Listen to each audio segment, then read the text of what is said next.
Hi everyone, my name is Vrisha. Today is the 18th of February 2024 and I'm going to be going over the results of week 8's testing for Tesla, which is predictions based on the option chain analysis. And if you're wondering where these predictions came from, please refer to my YouTube channel where the corresponding videos are definitely present, timestamped as well. So, on the 11th of February, the prediction was made that Tesla should go down the week ending the 16th, where Tesla opened at 192.11 and closed at 199.95, which clearly wasn't the right prediction in this case.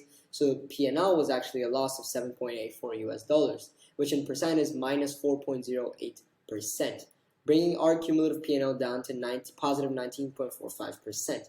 Tesla's weekly change was positive 3.30%, which brings Tesla's return to minus 21.71% and reduces our alpha significantly to 41.16%.